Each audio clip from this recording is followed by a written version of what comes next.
together by combining historical, climate, food, and economic data so you can make informed decisions as we shift into a new era.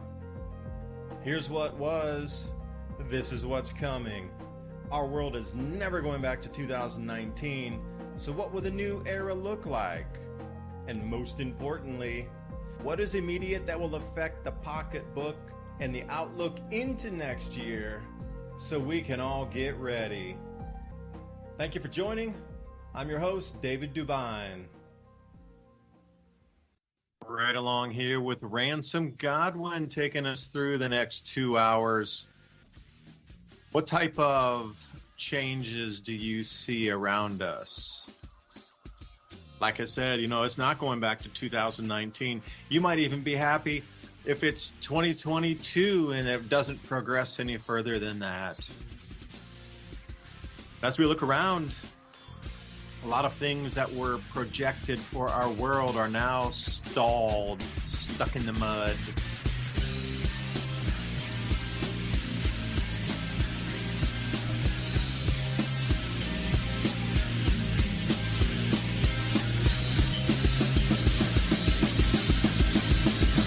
The ending of another show overlaying here. Finish up, I guess. Thank you for listening to Revolution Radio. All right, that wasn't our program. We're still live. It's all good. Twilight Zone.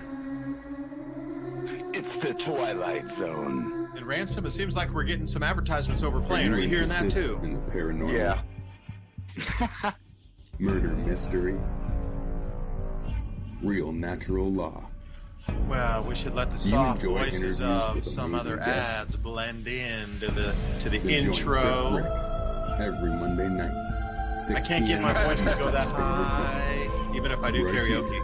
On Revolution Radio. Studio A, freedomslips.com. Crypt Risk thinking. Welcome to the crypt. Well, I was going to say welcome back, but I guess the ads or whatever's going to keep rolling. I guess we're going to go with it here.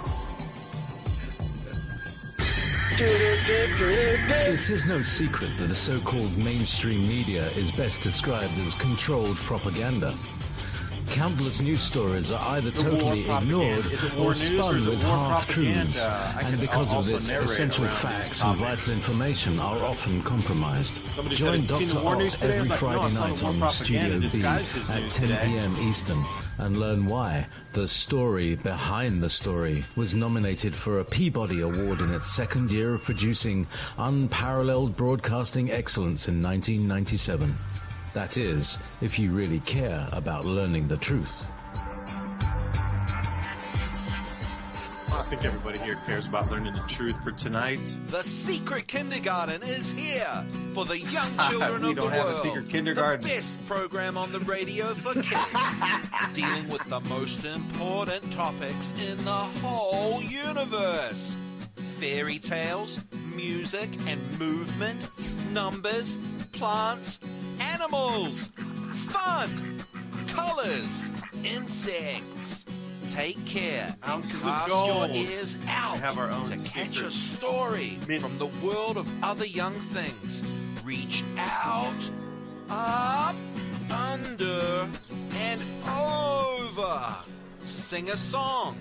Talk about feelings.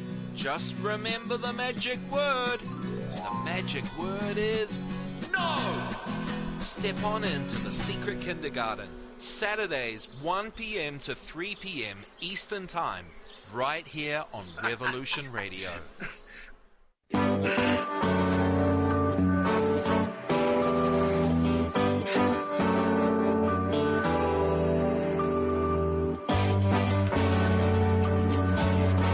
folks, we're trying to go live. We're a narco-syndicalist commune. We take it in turns to act as a sort of executive officer for the week. But all the decisions of that officer have to be ratified at a special bi-weekly meeting. Yes, I see. By a civil majority in the case of purely internal affairs. Be quiet. But by a two-thirds majority in the case of more quiet. I order you to be quiet. Look, you stupid bastard, you've got no arms left. Yes, I have. Get to it eventually. It's just a flesh wound. I don't believe I've seen such a display of courage, skill, nerve, grace, and stupidity. I'll do you for that. Oh, what? Come here. What are you going to do, bleed on me? I'm invincible. You're a loony. The Black Knight always comes. Roundtable Live Monday through Friday, 1 a.m. till 4 a.m. Eastern Time. Bring your mind, bring your ideas, bring your voice. King Arthur had nothing on us. Here at Revolution Radio, freedomslips.com.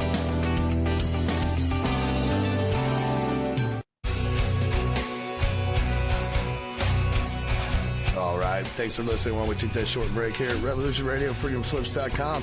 And yeah, we're going to get back to your host.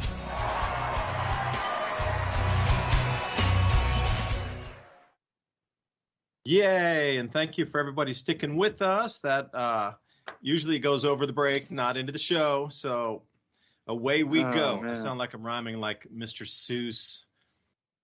But I'm your host, David DuByne, right here with Ransom Godwin tonight, taking you through the next couple of hours. Like what our world was supposed to be. There's a lot of things I'm noticing now that are not manifesting the way they were supposed to be in terms of taking us down this route into the Agenda 2030 assured goals. So I really think there's hope that we can break free from all of this, I'm going to say psychological conditioning, to get you to believe that these people have so much power that their end goals are inevitable. Resistance is futile. Except, you know what? I'm watching wind project after wind project collapse, have funding pulled. Also, the EVs are down. That's electric vehicles. I was working on that for a story tonight. Volkswagen had 50 reduction in the orders for the electric vehicles. And this seems to be across the board for Toyota and anybody else that's manufacturing electric vehicles. So this whole transit toward it, you know, you see the fires, everybody's terrified of their garages catching on fire with this thing. Barely a station to be found where you can recharge. And if you do, you got to wait 6-10 hours in line.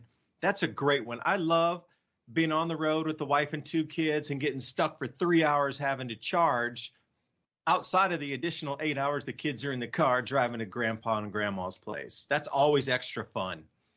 Add an extra 3 hours of 2 kids cooped up in the back seat. Awesome. You know, these are the fun things you get with an electric vehicle. But you can see all this crumbling right now. So not enough minerals, not enough rare earth minerals, not enough copper. You know, they have to mine as much copper as been mined in the last 2,000 years in the next 10 years to make all of these green dreams come true. So I'm so thankful that there is finally a break that we can visibly see into this agenda. And I really believe that was a rock thrown through the glass window or window storefront of fake mannequins behind it. This gives me such hope that these wind projects are being pulled because they're non-profitable, and even the wind energy market across Europe has cratered to the point where they're suspending new investments into wind projects and canceling other offshore wind projects, and the electric vehicles are no longer being ordered. I see hope at the end of the tunnel, Ransom. Thank you for joining me tonight. Lots to talk about in terms of, I don't know, we're going to try to stay away from the Middle East for now because you can get that information being forced down your throat, this war propaganda forced down like a feeding tube. So anyway, we're going to talk about something different, more fun, a little bit different, and still try to direct your eyes and ears to where the world still's moving, but you're not being shown because everything's focused over in the Middle East. So Ransom, thanks for joining again. I was rolling at the beginning, man. I joined, and then the ads started coming on. That was pretty funny, really.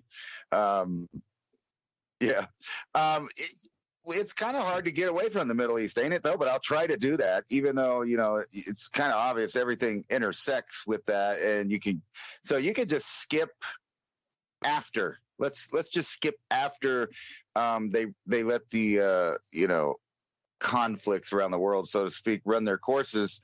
Then what? Right? Less oil. Right. There's going to be less everything, and they know that. That is kind of the end goal, actually. I mean, among lots of other programs going on, the main end goal is to reduce us. So I don't want to be reduced. So I was thinking, we could talk about how wintry it's going to be this winter. I mean, everybody got a taste of it very early, of the global warming goodness right away, right? So I was out there all day. Good, so good. Right, I was getting my tropical plants, away from the global warming goodness that killed all the vines and tomatoes and everything. I'm lucky that I actually grew a tomato forest, because so many tomato plants died. They kind of made a little barrier over the smaller plants, and all of those survived because they kind of had a blanket of dead plants that covered them up. I even found a watermelon plant that somehow survived in the grass, from it wasn't freezing here, but it was like a degree off or something like that. And it was a pretty interesting thing, because think about it. Everybody was in their fall warm days, and then talk about a cold snap, and talk about a cold front, right? Because it blew down here, and I live probably 5 miles from the cliff of the mountains, where we go from 4,995 feet up to maximum of 12,000 feet at Sierra Blanca. But right where I'm at, it's like 11,000 something, and only 3 miles difference. So you could drive 3 miles on the road, and you're already gaining elevation up. And it was 34 degrees, just, 8 miles away from where it was 72 degrees. It's a good thing we don't live in a tornado prone area, and there was not really much moisture up. But think about that difference. So if you are on one side of the line, you probably still have a little bit or some crops left. But if you're on the other side of the line, that stuff's gone. That stuff froze. And that was deep into Texas. Did you see the nice little stretch of global warming that happened there? So how do you think the rest of the winter is going to roll out here? I was about to look up the classic Farmer's Almanac prediction for the year, but I have a feeling we're going to get a chilly, a bunch of these cold snaps, so to speak, this year. And it'd be smart if people, didn't prep for World War III, but just think about something a little closer to home. What if the power just goes out? What if there's a lot of snow? What if there's a real winter coming? I mean, do you have enough supplies to deal with that?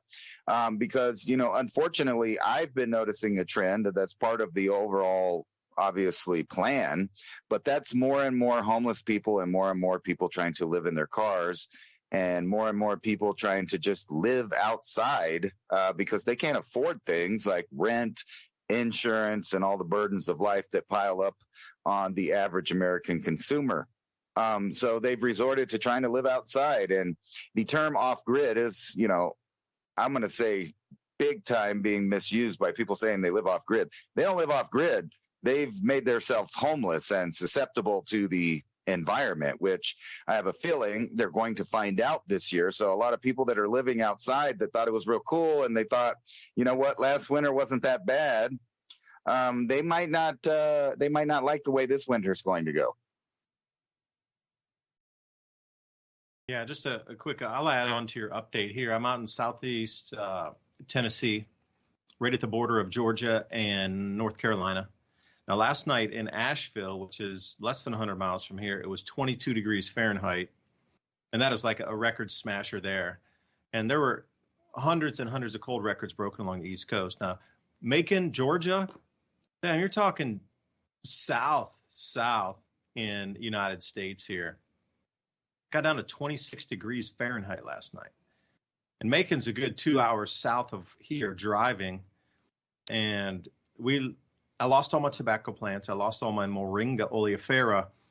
Now, we knew this cold front was coming, so we'd cut back almost everything because it's time to change the garden anyway. So those of you out there, if you're still lucky enough to have tomato plants straggling, which we did, I'm not sure if the flowers that were on there would just fall off and the tomato plants will continue to grow. And it's supposed to be warm for the next, 3 to 4 weeks. So what's going to happen with that? We were in the replanting phase anyway, moving over to like kohlrabis and the spinach and the kales and the mustard greens. These kind of really deep green, what else? Brussels sprouts and cabbage. This is what we were replanting our garden with right now anyway, and a bunch of different types of lettuces. And we were rolling the garden over. So for us to pull it in, I couldn't believe how much produce we got. We planted, we took, a shipping crate, those kind of crates, and we had 6 little squares inside the crate once we knocked a few extra pieces out of it to give us some space. So inside there, we planted a total of 8 pepper plants, and we had different kind of pepper plants. We had the cheese peppers, the like sweet snacking peppers, and then the back 2 had cayenne peppers. We got so many that we filled, mixing bowls, like 5 mixing bowls full of peppers. And then that wasn't even the hot peppers that we grew in a different section of the garden, because sometimes they can cross over and you'll get if your hot peppers are too close to your sweet peppers, you might end up with something you didn't expect. But Ransom, I could not believe the amount of peppers we got. But the reason we grew them was for pest. We're going to do our own pest control with them. And we also got our dogs digging around a lot of places. So we wanted to do our own cayenne pepper powder and then have our own supply of, hot stuff to keep the dogs out of areas. So if you know where they're digging, you can put a bunch of cayenne pepper in there and they will stop digging pretty immediately after that. But I was shocked on how much we got. And then we had to harvest everything out there. So we had our Malabar spinach, which we had to take all the leaves off. You couldn't eat that. We have literally mountains of green veg that we need to try to get through from all the celeries and what else do we have out there? The broccolinis and the rest of the okra that came in, and some squash that we needed to get off. We had some melons that needed to come in also, but it's just a huge, bountiful harvest, and we weren't expecting to get all that at the exact same time. So now what's our problem? Well, we got the dehydrator out because that's just going to go to waste if we don't get it dehydrated or stir-fried for us to eat. But that's way too much veg to eat, even if you love veg. So we're trying to figure this out. And this is a great thing about abundance in a harvest period. Another thing to think about is the food pricing with the oil rationing possibly coming in. We'll talk about that later. The first things to be rationed, as they were in World War I and World War II, it's exactly the same. So I can't see why it'd be different now. Food is going to be one of those, depending if it's meat or fish or whatnot. So what if you have an abundance of product right now where, we go to the Amish farm and we got 20 pounds of tomatoes for $14. Well, what do we do with all those tomatoes? The butternut squash also is like 30 pounds of butternut squash for $15. These are the kind of bargains you can get. And especially if you buy more and you say, hey, can I buy, 5 boxes? They'll give you even a better discount. But once you have so much produce or veg or whatever it is, then see, this is the thing a lot of people aren't planning on or thinking about is we got a heap of stuff. Now, how do we preserve it? How do we get it into a different form so it doesn't go bad so we can still use it later? We can rehydrate it. We could grind it into a powder. We could can it. There's a lot of things. Well, what's on your list of being able to preserve the mass amounts of foods? Like I'll tell you another thing I learned from last year and the year before. To preserve pumpkins, all you need is a bed of hay or straw, but they can't touch. Like the skins cannot touch. You need about 1 inch of air gap between them. And as long as you put those pumpkins on either straw or hay, depending, you cut it yourself or you bought it from a store, don't care. You got to have probably 1 inch thick of something below it. Make sure it doesn't touch the sides of wherever you're keeping it in, like if you have it on racks out in your garage or whatnot. And those things will stay for 8 months. But you let them touch together and a month in, it's already rotting on the sides. Same with any of the gourds, the butternut squash, any of these types of things, the secret is keeping them a little bit apart and on something dry. I'm sure you could probably use cardboard. But think about if there's food shortages or food rationing and you have all that abundance, and this is the cheapest time you're going to buy things. So we were getting the old heirloom corn too. They call it Indian corn. A lot of people like to buy it for decoration because it's the pretty color, really beautiful, like starburst corns, deep purple corn, just very unusual. It's not the yellow or the white corn that you normally see. It's these unusual striations or just blasted colors inside the ears. But we bought that last year, and what we did is we picked our favorite colors of like the deep purple because it makes a really nice deep blue, like almost indigo corn chip. And we grew that. So, and we didn't let it cross-pollinate the best we could, and we had some amazing luck of pure 100% of the same color that we planted. So we can grind that, but you can also go buy it because the Indian corn right now, after it's finished, people are probably going to throw it away. I don't know many people that keep it. A lot of moths get into it if you try to keep it over the winter. So you're going to come into an abundance of this like specialty corn. It's great for grinding, by the way. So how many things do you know how to store? And it's really good practice. I'm glad this cold front came through for a lot of reasons. A, we needed to bump up our row cover skills. You know, you're going to learn more every time a thing happens. And we had this thing called toothache plant. It's a medicinal, and it actually is more like a toothache. And, you know, cutting all those flowers, and you end up with like 150, you know, small, they're really tight, like button flowers. Now what? Well, you know, they're great when they're green and they have the water in it and they chew and they really numb your mouth incredibly. But after they're dried now, we're trying to figure out different uses for these. So tincture it up, perhaps. So it's making me think way outside the box in terms of, we only had 2x4s and some thicker wood because we're always building stuff. I didn't think about those little, you know, 1 1/4 or 1x1s to be able to put, to make a square to go all over the raised beds. So, you know, trying to bump up my skill also of protecting the plants. But anyway, you know, we got hit. It's going to be incredibly cold tonight. We had to build something, an emergency shelter for our ducks and geese. They were frozen in the morning. They were stiff when they were moving around. Turkeys were fine. Chickens were fine because they roosted up together and snuggled as a big pack of like 15 of them squeezed into a little thing. They kept warm together. But these are real issues. Like if your power goes out, it can go out for a bit, but in the middle of winter, what's going to happen to your house? Like, Ransom, maybe you can tell me a little bit better about this. Remember last year's super freeze in Texas where the power cut off? Like, I remember seeing some images of people's pipes busting in the houses. Like, how prevalent was that? Was it one house or was it 100 houses? Because we have PEX running through our walls here. Because when I bought this place, I remodeled a bit in here, and we took what was, there really wasn't any copper too much. There was like a couple areas that had copper, like real just 1 or 2 pipes. The rest of it was that old, plastic. And I was like, hell no, PEX is bad enough. But even if it freezes, it'll expand. So we got PEX running through the house. So I'm not too worried about a freeze between the walls. But for real, in the middle of winter, if your power goes out for 2 weeks, you better hope that it stays cold enough that you can repair those pipes before they start dripping water everywhere.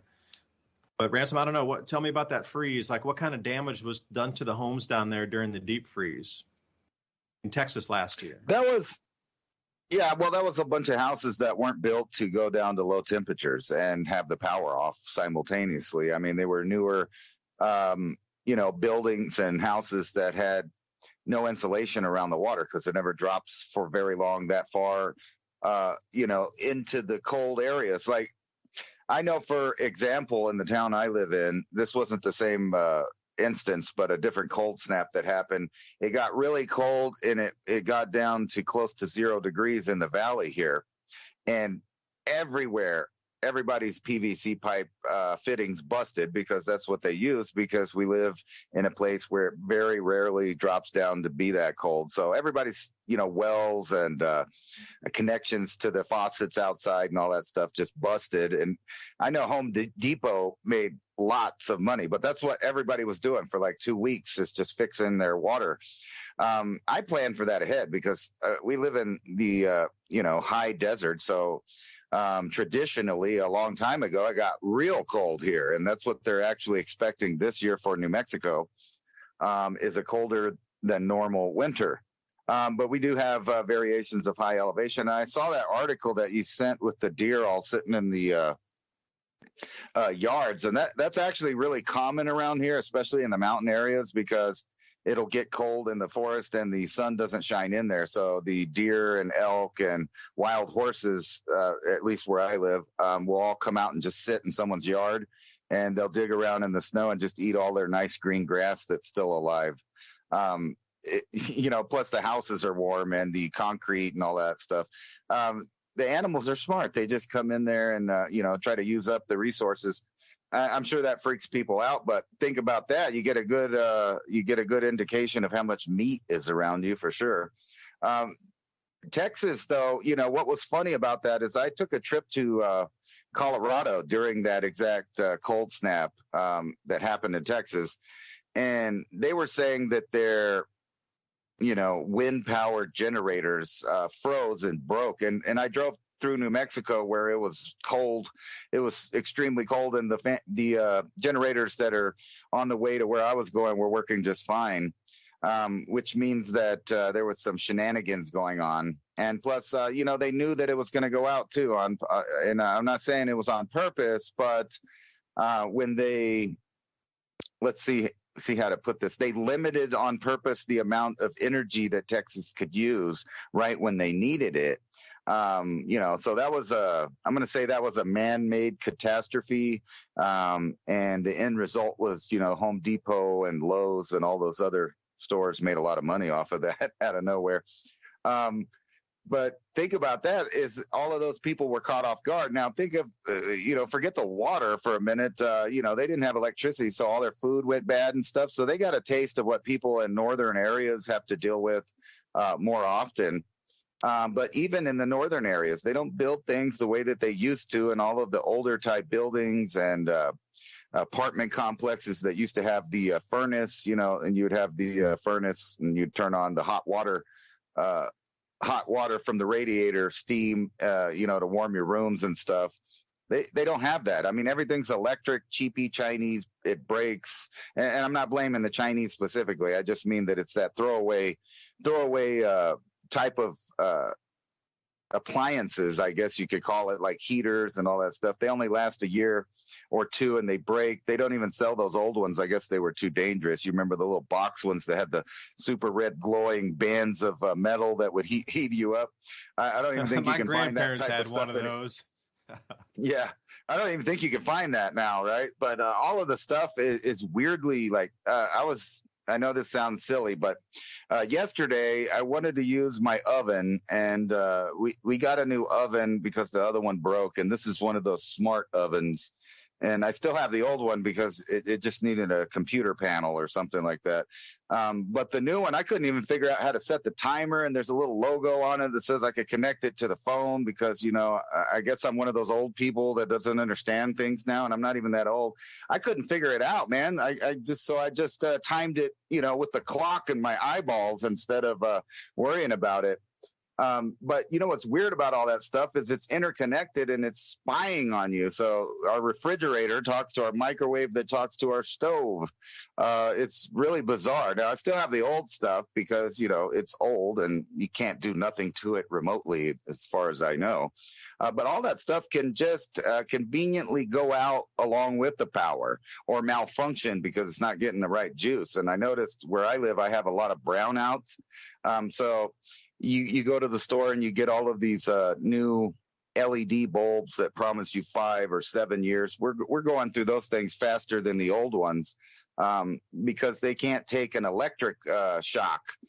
The old ones could handle that, but they couldn't handle a kinetic. If you knocked it, it would bust. But these LED ones, I mean, we're replacing them all the time, and it's a big scam. And it seems like that just ties into the overall green movement of things that just don't work. We know that the electric wind generators, they don't work. They're toxic. They break. They bury them. It's all a scam. And then on top of that, last week I showed the article about the auto manufacturers admitting that they're going to be pulling back on EV productions because it just doesn't work. They're unreliable. They're too expensive. They're only making them because of mandates of how they want to change how human beings live. And the idea is not for you to have your own private, green, efficient car that takes you where you want to go. The idea is for you to get on your feet, Fred and Barney, and walk to where they have things, metropolitan disease across every area of where somebody lives. So they'll have everything there where you go to see the clinic. It's an urgent care place where you don't really see a doctor. They'll have all of the boxed food restaurants and fast food chains, and they'll have you a Walmart and like a Dollar General or something like that. And you need to just ride a bike, ride the bus, or walk. They don't want you actually traveling around everywhere.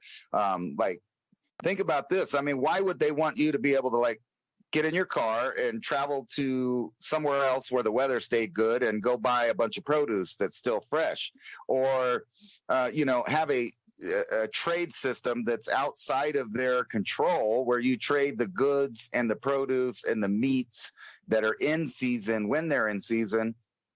And they don't want you to eat like that because that's how royals eat. If you there's a couple of interviews out there with Charles and his mother, different ones, I've seen them, where they talk about their diet, where they never eat vegetables that are out of season. They don't eat the common stuff for that, the poor people, peasants eat, like garlics and onions, because those are grass. And, they try to use and it's funny because, a lot of people think they're vampiric or lizard people or all kinds of weird theories out there about them. But they don't like garlic and onions. They don't eat that. That's common man food. And if it's fruits and vegetables, they only eat it in season. And on top of that, they have their own gardeners grow organic food just for them so they can eat it fresh.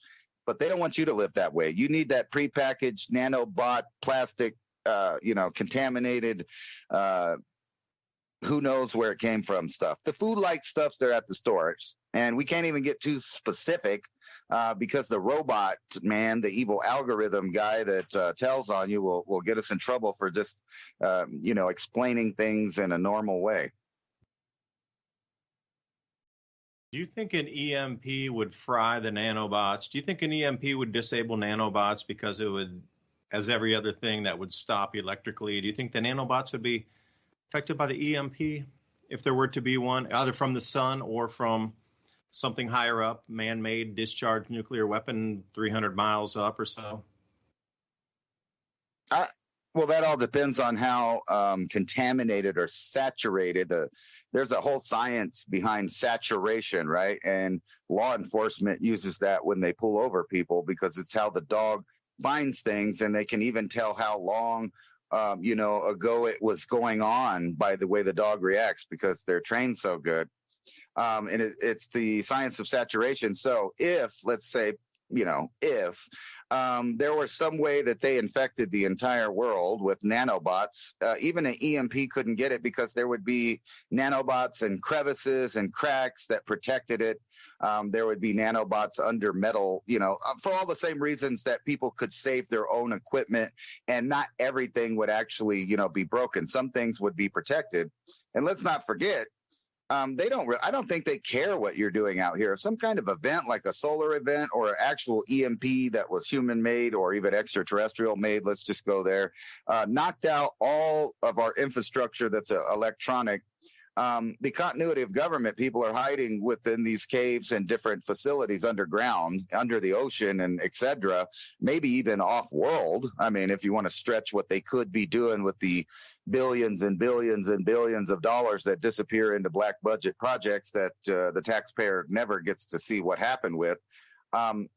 It's very possible that, they don't they don't care. Matter of fact, it's likely that they don't care what's going on topside while they're doing that, because they have what's that continuity that they're talking about. They have all the food, they have all the research, scientists, equipment, et cetera, et cetera. And, you know, if we're talking about what we would do, obviously, if an EMP, they have giant think tanks of some of the smartest people in the world that get unlimited budgets to build things to protect them against that. So I always thought it was a joke to think that the powers that be are going to be not part of the aftermath of anything. Of course they will be.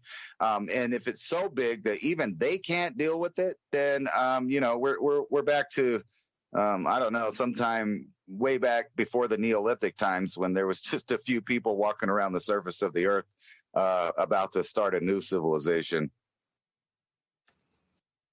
Yeah, perhaps we could just rent a parking space as our home, and that's the big rage right now. By the way, you might be protected from some elements or some cosmic radiation being under that much concrete deep down into the parking garage.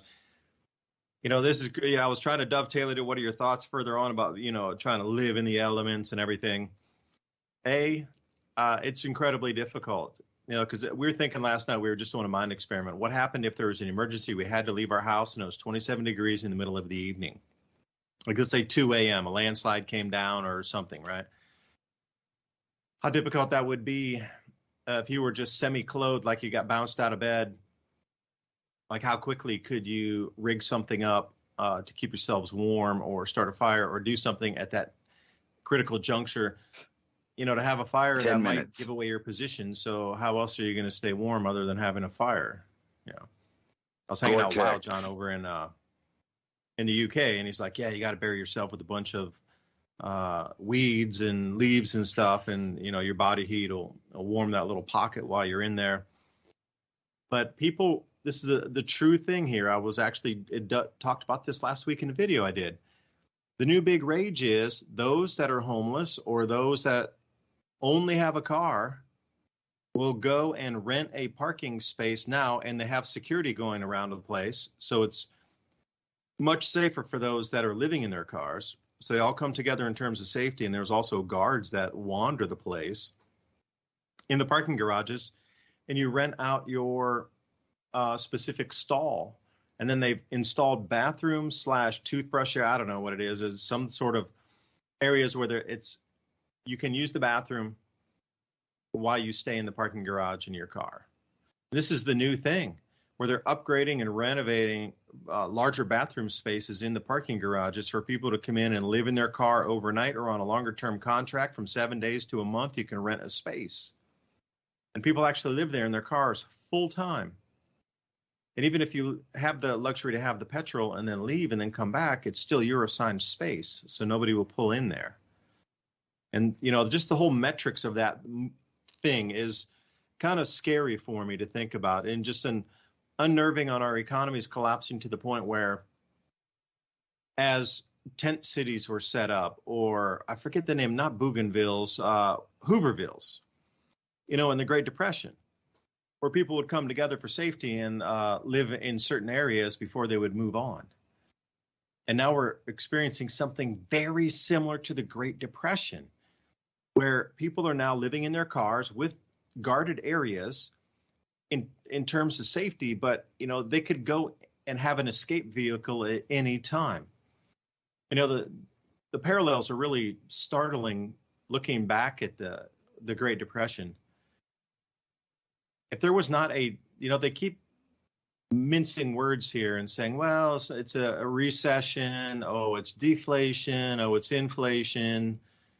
You know, if you won't buy the metrics, except for the giant crash, we're very close to mimicking a Great Depression. Now, if the oil were to be cut off from the Middle East, which, again, you can't hardly talk about anything without circling back to it, it would definitely disrupt things. So I had a great talk with Andy Schechtman yesterday. He and I talked for about an hour, and we did an interview, and he's the CEO of Miles Franklin. And he's the first guy I really heard talk about de-dollarization and the BRICS nations and how they were assembling at the center point of the Shanghai Gold Exchange and the Shanghai Cooperation Organization, which is similar to some of the pacts and treaties that the Western nations have for mutual agreements amongst nations. They'd set out their own many a year ago with Kazakhstan, Russia, Iran, all these nations together as their own defense pact and also economic pact. That's the Shanghai Cooperation Organization. But the base of it, the bedrock and the cornerstone, is the Shanghai Gold Exchange. And they are the ones that are offering about $100 more per ounce to try to siphon a lot of gold into China. Because the more gold they have, the more you're going to believe that their money's worth something if they back their money by gold. The old way that we did in the Depression before it was confiscated. And he started talking about the stock prices, and I was asking him after that about if oil went to $250 or $200, an enormous amount of people would get blown out on their trade of the derivatives. And he was like, oh, absolutely. That would cascade into make the 1929 crash look like a 1-point dip. And then he starts talking about quadrillions of dollars in just derivatives on the oil markets. And a lot of people are hedging. And that's what normally companies do. And he was trying to explain the whole mechanism of hedging as a company, because them as a gold and silver broker, they could not be in business as a cash-only, cash and carry kind of business. Because when they buy their gold round or their 1 ounce gold round or 1 ounce silver rounds, whatever, 10-ounce bars, they're locked in at a market price. Now, if that market price goes down, they're not going to be able to sell their product without losing money. But they have to continually sell product in order to generate revenue. And he was saying, you know, they're hedging also at all times to make sure that they can protect themselves. And he's like, we go short, we go long, we do it both. We try to cover each direction and we follow it literally. You know, we'll be putting stops in and up, down, moving every 5 minutes in the day. They have an algorithm that does this for them, that adjusts the pricing. But he's like, if there was a significant event in the Middle East that took off the Mideast oil, there's a lot of people that don't have the money to pay for these algorithms that would be set out because the price would jump so fast, but they're, you know, positioned to go short to cover in case the price of oil drops, that they're still going to make money or break even on it. That if the price runs away from, say, $80 to $150 in a single day, he's like, you would not even believe how much money would be lost on people who couldn't get out fast enough. But the thing is, you need somebody to buy that contract on the way out also. So if there was a flood to market where, let's say there's 1,000 people that want to sell their short contracts, but there's only 800 buyers, then that means 200 people get stuck with riding the roller coaster on the way down, however much money that is lost, and everything's derivatized 1,000 to 1. And he was saying, you know, even with our small inventory, we could, if we wanted to push the envelope, could derivatize $1 trillion off of our gold and silver in-house. I was like, you got to be kidding me. You only have a few $1 million of inventory. And he's like, yeah, we do. But if you want to roll it and derivatize it and take 1,000 to 1 and then get an insurance contract on that and then reinsure that and rebuy it 1,000 to 1, he's like, oh, we could easily roll up to $1 trillion in derivatives off our, you know, several million of physical gold as the insurance policy on that, because it's physical gold. It's a tier 1 asset. And he was trying to explain all that. I was like, what? He's like, yeah, these guys do it all the time. It's nothing for them because they've never been burned yet to the point of prices rising so fast that they've lost control. Because currently, up to this point, all control has been maintained. But this war situation is completely unmaintainable. So if oil blows out, you're going to watch something that is truly unthinkable happen to the monetary system around the world. And again, it comes back to the reset. But here at home, we would just be crushed. So think about yourself in the middle of winter. You have your car, but no petrol, and it gets down to 15 degrees Fahrenheit. You know, Ransom hit it on the head there. I mean, these temperatures are not meant for some homes or cars to endure when it gets incredibly cold for extended periods of time. And I really believe that this winter, like, and Ransom, he knows Diamond over at the Oppenheimer Ranch project as well. Me and Diamond have been calling grand solar minimum cool downs. And now the space agencies are reducing their solar cycle 25 forecast, ending this solar cycle 3 years early. That's insane.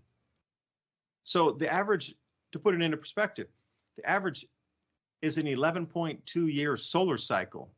This one is going to be down around 8 years. And it's going to drop off a cliff, solar activity. So expect cooler temperatures, colder than normal winter. And I've been reading a lot of reports for those who think that we might be heading into a deeper, faster cooling that won't rebound as we head into this continuous step off into the ice age. Now, don't mince my words here that I'm saying we're going into an ice age. That's not it. The step down is progressively cooler that never recovers to warmer temperatures over time. So as this next step off, which is possible this winter beginning, takes us into a lower range of temperature, which becomes the new normal. And then successively, the next new normal is cooler than this present period and cooler than the next cooler period. And it continues to progress down in terms of steps of coolness until you reach the ice age. So there's a huge amount of scientists, peer-reviewed, those who study that are not allowed to be seen in media or social media that have been, taken away from the public arena of speech, that are talking about we are super poised for jumping down a step in cool. And once that happens, then everywhere you grow food will have to be rethought. So Ransom, I'll send it back to you because I know I tried to unload there a whole bunch in a couple minutes. Right. No, the whole time I was thinking that, so I've already experienced extreme cold on purpose just to see how good my equipment worked. So I've gathered enough for my just about entire family to have some Gore-Tex. And then depending on what you wear under it, you can either find the nice fleece. I think it's fleece. It might be polyester or something like that. I'm not sure what it's made out of, but the military standard that goes under it to keep you warm. I went out in what they were calling Snowmageddon, like in, I think it was 2014 or whatever it was, when the nor'easter blew in there and covered the whole DC all the way up to Maine in like feet of snow. And I went outside playing in my Gore-Tex. I got hot. I was, actually the wrist seemed to be getting too hot and sweating inside of your gear. But if you just chill out and you take your time and you have waterproof Gore-Tex boots and Gore-Tex pants and a Gore-Tex jacket and some kind of warm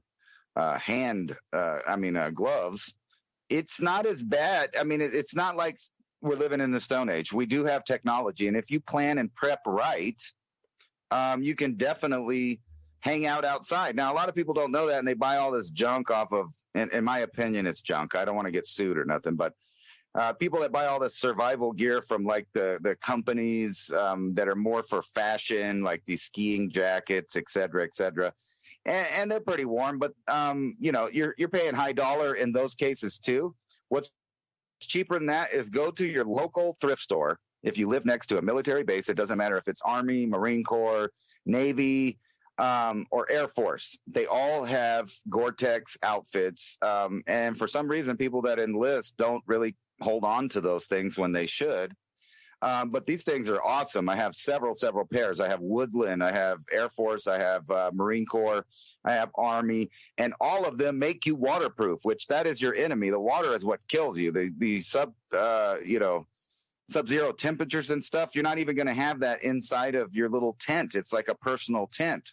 And now on top of that, of course, eventually you're going to have to get out of that and you will lose body heat over time. But, if you have some way of hiding your heat and warming up, it's even better. And just remember, all you have to do is actually heat something where you can warm your feet and your hands. You don't need to get, your whole body warmed up, like people think. Just feet and hands. That's all your blood goes through there, and it'll warm your whole body within minutes. Matter of fact, when they pull people out of frozen rivers, the paramedics have a little device that they put their hand in there, and it warms the blood pretty rapidly.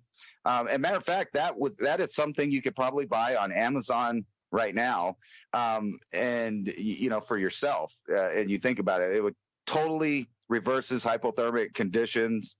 And if you have food and you're warm, you're good. Everybody else is going to be tripping about what's going on. And, I hate to say this, but there's like a short list that you should get and then do all of these other bigger preps. Number one would be you need to be warm. You need to have water. I mean, warm, water, guns. Those are the first three. And then food you can stockpile. Like every time I go shopping, like I said last week when we were talking, you should get a little bit of prep then, even if it's, just a little bit. You start putting it into your stash pile. Now, keep in mind, like you said, there may come a time when the lights go out and things become very unstable and you don't have the opportunity to bunker down in your own house. And that is why I have a separate go bag for my car. I have a separate go bag for different scenarios, like if there's a forest fire or something.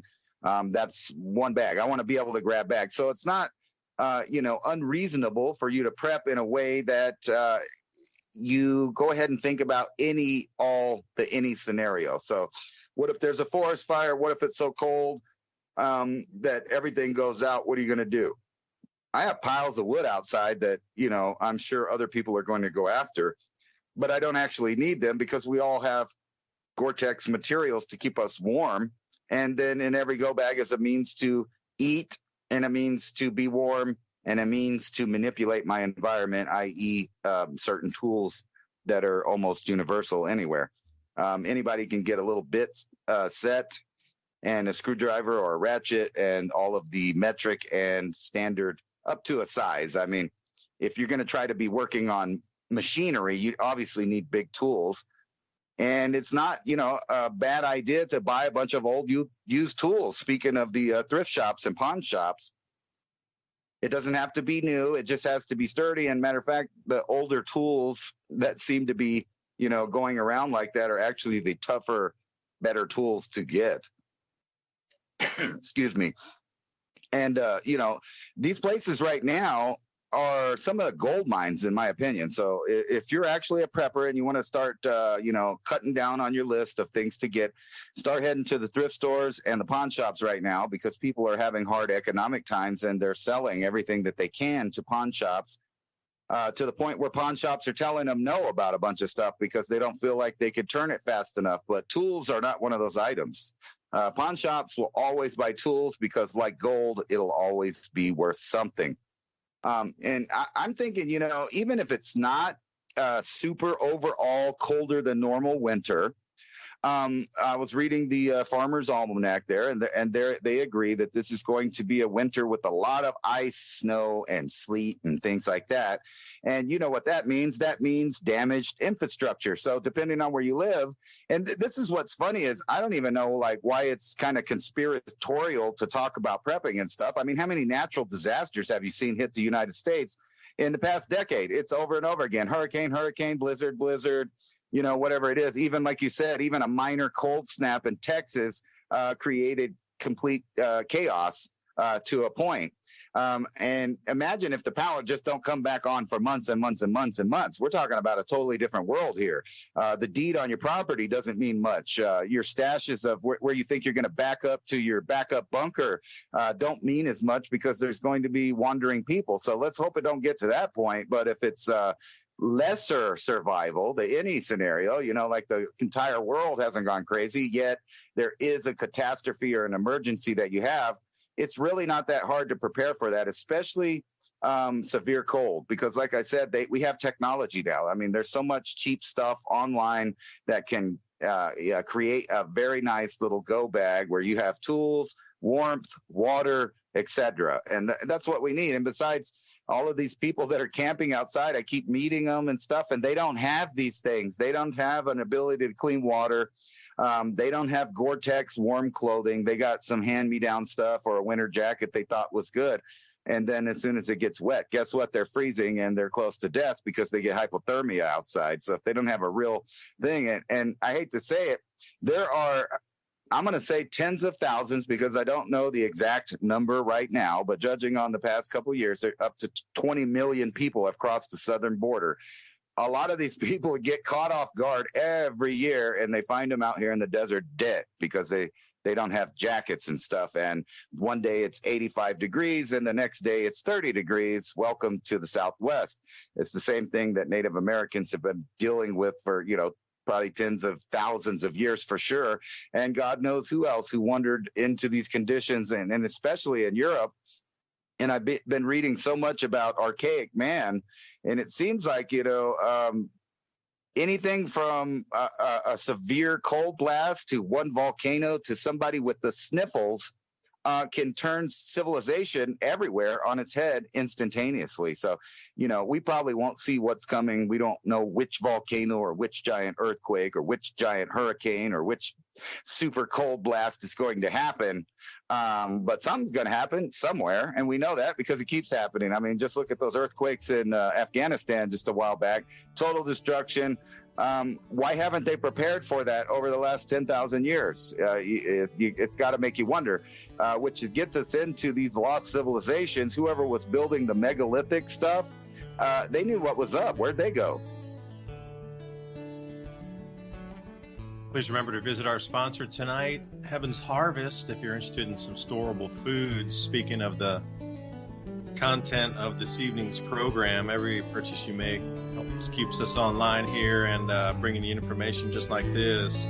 We'll talk about the most rationed things for both World Wars, 1 and 2, as we come back from the break, and then see how it might align with things you might also want to prepare for. And we'll be right back after this message.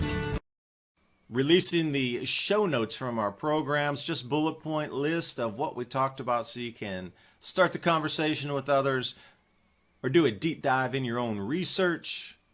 Head over to oilseedcrops.org. In the nav bar, you'll see MIAC radio show. Click there, put your email, and we'll get that out to you on a weekly. And please remember, with YouTube's algorithm running today, like, subscribe, and click that bell to get notified. Cloned food, edited food, fake food, and unhealthy foods of all kinds. That's not what Mama was cooking when you were a little bambino. You want to know what's in your food. I know you do. Heaven's Harvest has Protein Booster Kit is the bolster of your daily emergency meal plan. Containing only essential proteins, beef, chicken, and eggs, stock up on vital amino acids and nutrients required to thrive in all situations. They got the fruits and vegetable buckets, the breakfast bucket kits, and for a you health food nuts, they got an organics kit. Now that's knowing what's in your food. They even got the heirloom seed kit so you can plant your own food. Heaven's Harvest Heirloom Vegetable Seed Kit is a simple way to start storing seeds safely. Not sure what varieties are hardy, easy growers, which thrive and taste the best. They have taken the guesswork and time out of the process of seed saving. Now you know what's in your food because you grew it. Go to heavensharvest.com. You can save 15% at the checkout with code ADAPT. In the ancient world, gold was magical. Gold was a manifestation of the sacred, and objects fashioned from it were a means of connecting with a supernatural world. Far from passive deposits of wealth, gold was sacred. It was greatly prized in cult. Objects made of gold were active agents in an ongoing engagement with powerful forces. The Inca used gold to make ritual objects, combinations of gold and silver and gold and copper called tumbaga. Wearing gold jewelry was a sign of a person's wealth and power. For the Inca, gold was also the blood of Viracocha, their sun god. For the Mayan people and many others in ancient America, gold was part of a complex symbolic system. Gold is mentioned in Greek mythology for examples as varied as King Midas, the golden fleece stolen by Jason who possessed the power of resurrection, through to the golden apples of Hesperides. The golden apples were guarded by the 100-headed dragon Ladon. The dragon conferred immortality on whoever ate them. Over the past 5,000 years, from the Egyptian pharaohs and the merchants of 14th century Venice to world governments in the space age, man has treasured gold for its utility and value during times of both prosperity and disparity. Through the rise and fall of great dynasties and civilizations, gold has maintained its purchasing power as a reliable store of value for millennia. Gold has been used as money since 560 BC, when King Croesus of Lydia created a gold coin in his own image. Ever since, it has continued to increase its long-term value and remains the world's most universally accepted form of money. Today, the demand for gold continues to flourish globally. History proves that fiat paper money is designed to go to zero through inflation, whereas gold has intrinsic value in which it maintains forever. Paper money is a debt instrument. Gold is an asset of wealth in its own right. It does not depend upon any governments, corporations, or individuals' promise to repay. ITM Trading has spent the last 27 plus years developing a team of expert researchers and analysts to make this possible. Simply put, we build strategies which are historically proven to protect your wealth and assets through any economic downturn or currency collapse. Schedule your free gold and silver strategy call 866-834-1422. That's 866-834-1422. Or go to learn.itmtrading.com/MIAC and keep watching Mountain High Time and Mini Ice Age Conversations if you know what's good for. And it is a long way to the top if you want to rock and roll. I like that song because it's a long way to the top, whatever you want to do. You're going to have the drive and the commitment. And you know, I've been stuck at 180,000 subscribers up on the Adapt 2030 channel for 6+ months.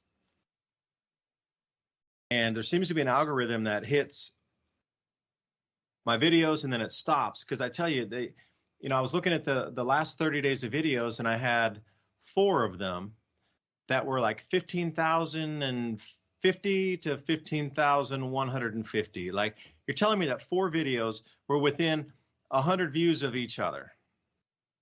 That's impossible.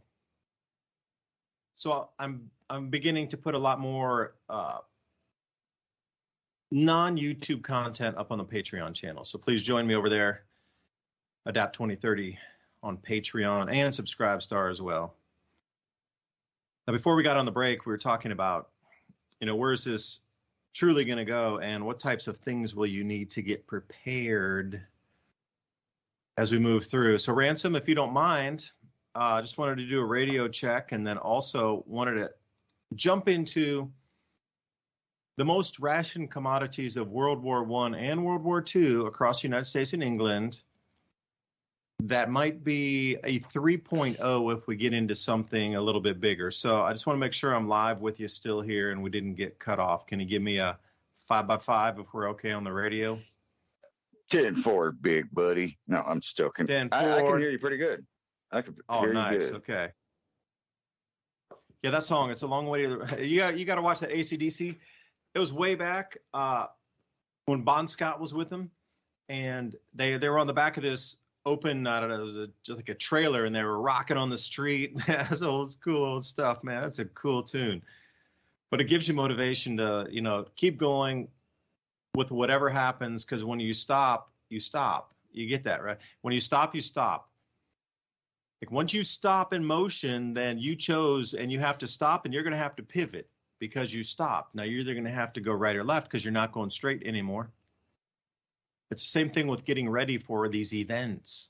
If you just get so flabbergasted and just so depressed and so stressed that I can't take it anymore, and you just stop, well, then they won. The dark powers won because they've manipulated your mind enough where you gave up hope or motivation that you just crawled up in the corner and stopped. You can not do that. It's going to take all of us together moving forward as like a unified force of humanity with our minds for something more positive to move through and break through this darkness that we're in at the moment. And I'm super excited, like I say in the beginning of the show, to see that these wind power projects are being shelved and the electric vehicles are not being bought. This is a positive thing. Although the Agenda 2030 goals take us into no electricity, extreme, barely livable food rations, which is why I wanted to talk about rationing here. So if anybody out there has a pen and paper, please take notes on this. I've done 2 videos so far, and I've talked to a couple people about this. I've had an interview about it as well. So United States, World War II, even though it was a behemoth of manufacturing, and we were very, very more self-sufficient than we were now. Now, World War I, it was literally a different world back then. They didn't even barely have roads. If they did, they were dirt paths. They were more like wide oxen carts, even in America. I listen to a lot of old timers talk about how they moved from point A to point B in, say, the 1915 or something. Cars were brand new. People were still riding horses. Our roads, they were mainly dirt.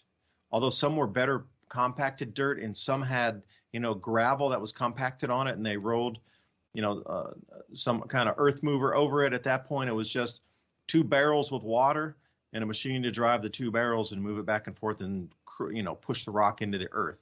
That was the complexity of our roads in World War I. Now, World War II, we still didn't even have the highway system up yet.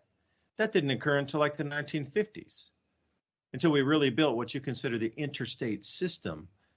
So even in World War II, we didn't have the highways as you understand them today. There was no double lane, moving in both directions. No. It was still 1-lane roads, although far better. They were paved. We manufactured most of the things we needed in the United States for what we consumed. There was huge aluminum smelting, massive steel foundries. We had massive mining. We did all our own glass. We did everything ourselves. We even ran rubber. Then the war breaks out, and we had this surprise attack in Pearl Harbor that everybody knew about, but let happen so they could draw the war machine and get the American people on the side of joining the war. I encourage everybody to look at that in Pearl Harbor. They knew that attack was coming, and they let it go on. And it was magically all of the oldest rust bucket ships that they were going to, retire anyway, were the ones that were all sunk in Pearl Harbor. Everything else was out in the open ocean. Can you believe it? What luck. We'll do some research on that. So I'm going to take you through January 1942 all the way until December of 1945. Now, the very first things that were rationed, and this is also in World War I and World War II, but there's much better documentation about the Second World War. Tires, because rubber comes from outside the United States. Although we have mountains of tires that we could recycle, the energy required and the machinery required to recycle tires, which I've been to a few processing plants in my day, because I was looking at sourcing some machinery for recycling tires where it ripped apart the tire. I couldn't believe how it was able to take out the steel belts inside the tire and separate them off one chute. It was able to rip the rubber away from synthetic padding between layers within it, those strands, if for a better term, and rip that all apart until you were literally left with 100% rubber, a bunch of synthetic strands that ran alongside the steel belts, and that one larger piece of steel that's within, right where it attaches to the rim. You got a larger gauge piece of steel in there. And it's separated into all these 4 different categories of things. But it was burning a huge amount of power to do it. So you drop the tire in it, and it was slow because it took a lot of ripping, grinding, and cross-cutting. And nothing came out in big pieces, let's say that. It was all shredded, super small to separate. We could do that for the tire supply, but generally most of the tires, that's why not many of them are recycled. It's really difficult to rip a tire apart back into its base pieces again. Even if you're just going to set it simple, like separate the steel belts from the rubber, that is a very complex process. So generally, you're going to want to get new rubber, but where's the rubber produced? Myanmar, Thailand, China, these kind of places, Indonesia. But they're all bricks aligned. So we can guarantee almost to a point that rubber supplies would be greatly, greatly affected here in the United States, just as it was all the last 2 world wars. And that was the very first thing rationed in America. And that's why I wanted to start with that one. So it started from January 1942, instant rationing, all the way until 45, until the war ended. Cars were the second thing rationed because they used so much steel and they used tires. So you actually had to get a permit to buy a car. And the only way you could do that is to prove that you were part of the valuable war effort, that you were so essential. See, that BS rolls around again. You had to prove you were the most essential for the war effort to get some sort of pass to be able to buy a car. At the same time, just a few months after July 1942, bicycles were rationed because you needed steel, aluminum, and rubber tires to have a bicycle. So as Ransom and I talk about, if you can get some of these things right now while they're super cheap, get a nice mountain bike that can go over multi-terrain, because walking a mile and a half to go do a task to buy something, fill water, and then come back a mile and a half, that's 3 miles round trip. Are you going to walk that? Or how simple would it be to use a bicycle, and you could carry heavier stuff on a bicycle if your tires were inflated correctly? So bicycles are going to be hard to come by, especially in rationing. A lot of people are going to start riding a bike. Now you can go off and go, well, there's going to be a sniper over there and they're going to take your bike.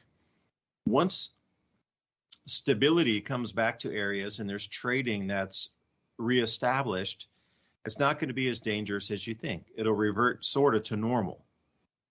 Just less gasoline, less availability, but bicycles will be the way to travel for many in very short distances. And then gasoline was also on the list of things that were rationed. Gasoline, fuel oils, and kerosene. So those of you that live in the United States in the Northeast predominantly still are heating oil. And if you're heating oil, you're going to want to try to fill up extra. Now, kerosene, we don't use too much anymore. That's kerosene lanterns. Yeah, I have a few of those too. But predominantly, we're not using that kind of thing. Solid fuels was another rationed one, but that's considered coal and wood. Now, I don't know how many people are right now heating their homes with wood or coal. That seems to be a thing that's a blast from the past, so maybe that won't count. The next one down, December 1942, before the year was out, they rationed stoves, any kind of metal stove. So you can see today, like I have a winter well stove that goes inside our yurt. So in emergency, if our house turns off and it's off for a week, we can go live in a yurt and have like amazing heat in that thing with this winter well stove. But that's going to be a rationed item because potbelly stoves, cast iron stoves, those are going to be for the war effort. The steel and the aluminum, the zinc, molybdenum, and any other tin, whatever, your tin cans are going to disappear off the shelves. And they're going to dehydrate it and probably put it in a box, because that's what they did in the World War II. They dehydrated everything and put it in boxes. And you had to go home and rehydrate it with milk or water. And there was no more cans of anything. There was no more tin or steel cans. All that was for the war effort. So the packaging changed during the time too. Now, rubber footwear, or what we consider shoes today, galoshes, that was rationed before the war. Before 1942 was out. Also, shoes. Every American got to get 2 new pairs of shoes each year during the war. So from October 1942 to 1945, each American got 2 pairs of shoes per year. And again, that was on a ration like booklet where you had to go in and nobody could sell it unless you had the thing. All right, so those are the ones that are non-edibles. Now think about how that overlaps into your life today. And then I'll do the quick list here of edibles because I think that's important. Sugar was the first thing rationed in terms of edibles. It was right after tires. Sugar and coffee, those two, because obviously they came from far away. We don't grow sugar in America too much. Now, there are some areas, but you know, it's mainly coming from Brazil, Southeast Asia. But if the lines are cut and Brazil's aligned with the BRICS nations, I think we're going to get a lot of stuff cut off myself. Or it's going to cost us an incredibly high price. Now, processed foods back then, you got to think, what's a processed food, in like 1942? Something freeze-dried. Going to be very different than today's crackers and potato chips. The next thing that started to get rationed more and more, and this is in March of 1943, was canned meats and canned fish and fresh meats also. And along that list was cheese, canned milk, and fats, which would included lard, butter. So, that's where it takes us, Ransom. So I don't know, how do you get ready for some of these changes if we follow history? Now, these were the very same items rationed across Europe and the United States in World War I, and the same exact items rationed in World War II. So how does that leave us if we go into a Middle East conflict and the oil gets cut off? Like, where does that leave us in terms of rationing? And of those items I've listed, how many of them are cheaper now? Because people, like you said, are selling a lot of stuff because they need money because the economy's down. Yeah, well, I could see, them rationing tires being kind of messed up for a lot of people because they don't go out and buy tires ahead of time for their tires to pop. But we can get around it, and I'm sure you live out in the country. You've seen plenty of people driving down the road with almost bald tires or patch tires, or that's got a plug in the tire, making it work to the last little bit there. But think about some of these other things. If it's getting so bad that we're having to do this, like, it happened in World War II, it's very, obvious that you're going to be wanting the meat, the dairy, the coffee, the dry fruits, jams, jellies, lard, all of that stuff. I was just showing a list of that too. Like, and not only that, you really want to just have backup. I mean, and this always gets me every time because we get into this topic. This is just something that a lot of people were doing anyway. It had nothing to do with the war, right? That's just how they live. They canned and jarred everything that they had.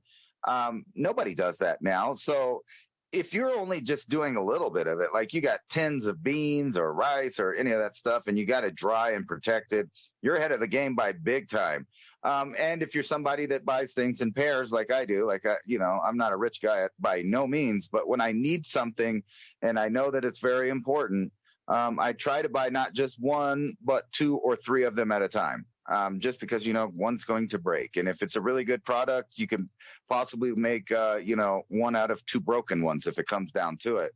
But I think what people really should be thinking about, if you're going to take it serious, is start getting things that you don't really need, that you don't usually buy, like, I don't know, a big bottle of, isopropyl alcohol, a big bottle of what's the hydrogen peroxide, several big jars of petroleum jelly. All of this stuff can be used for not only, certain things, but it can be used for medical stuff. Petroleum jelly especially. This is a great thing that you're going to be wanting to treat your wounds for. And I have a little story about this. When I was a butcher, once in a while we'd get a bunch of frozen sausage rolls, and there would be a big sell on that. And I would have to sit there when the people came, and they would say, "Hey, could you cut me up one of those frozen sausages, because they cut better when they're frozen?"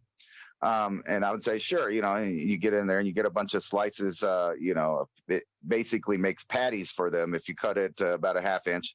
But anyway, I cut the end of my finger off, like right above the knuckle, just right off. And the lady was real mad about me taking forever with her order, and she ended up running off, evidently, with the end of my finger. Now, that's just a side note in the story.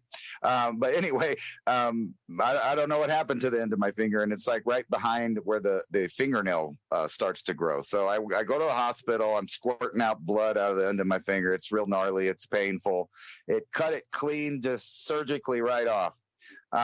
And since we couldn't find the tip of my finger, they were not going to put it back on. So I had 3 different doctors that gave me 3 different courses of action. One of them was to pull some skin over and staple it shut. Another one told me they could just, really cauterize it and wrap it. Another one was saying they could take a patch of skin out of somewhere else on my body and put it on the end of it. And, I really just didn't like any of these ideas. And I was near passing out from the chemical that they used to cauterize it and make it stop bleeding.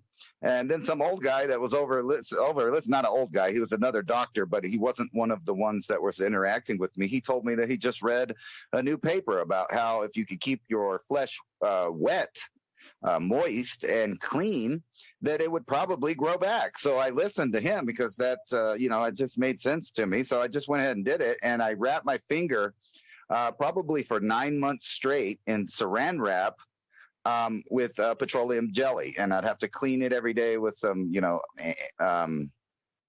bubbly soap like Dawn or something. I cleaned it every day. It was very painful, but I cleaned it every day and would rewrap it so it wouldn't stink or get infected or none of that, and put petroleum jelly.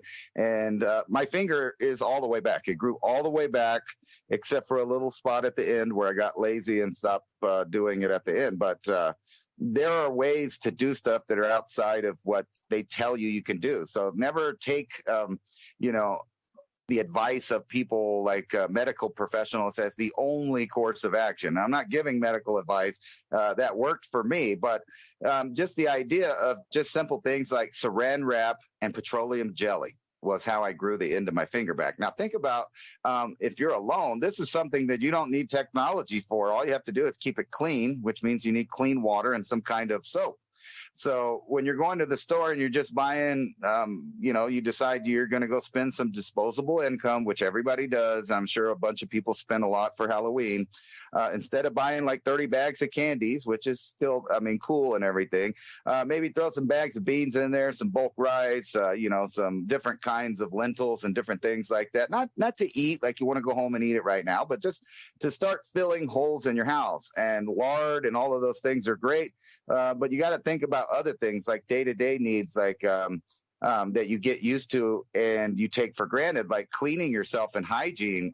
You're going to need some good sprays and soaps that are antimicrobial, antifungal, and antiviral, all of it, the whole thing. You want the whole thing because, believe it or not, without running water and electricity and soap, we start to get sickly, stinky, dirty, and diseases pop up that we're not used to dealing with because we've been living in a more evolved, society as far as it goes for hygiene and products that are readily available. So if those turn off, what are you going to do? Well, you're going to need some good supplies to last for a while in case anyone gets hurt or has these things.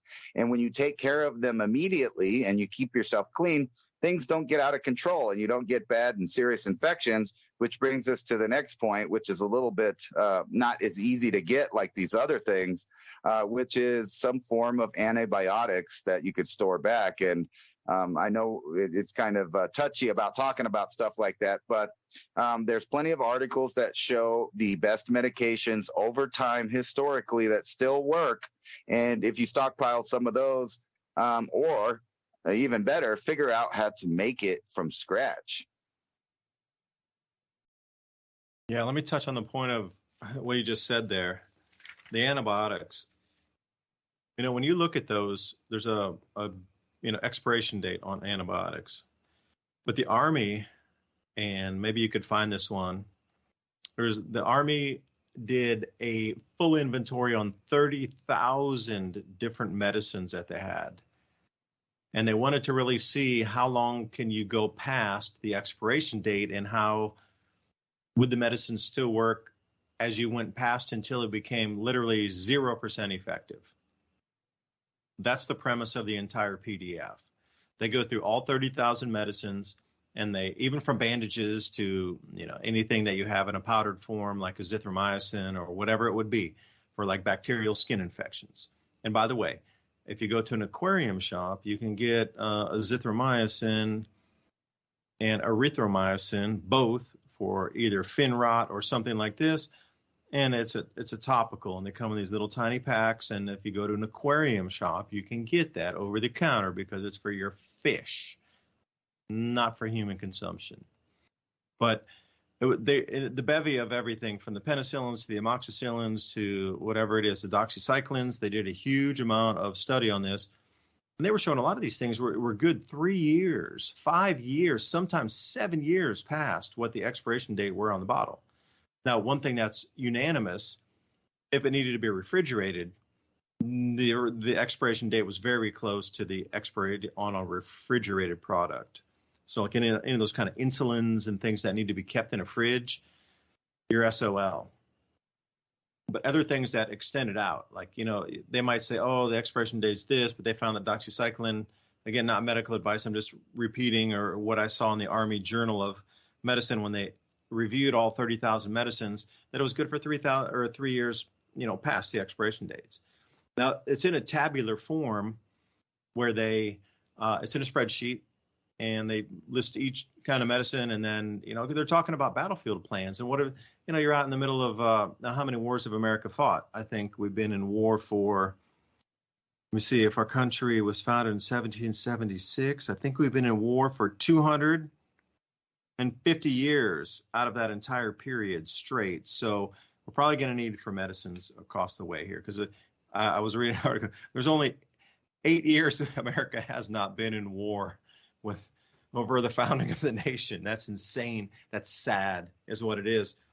But there's always you're going to get cut off. You're going to not have enough supplies. I mean, it doesn't matter these chapters of history. There's always some sections that get cut off that never can get resupplied until the very last minute, and they burn through everything. Keep that in mind.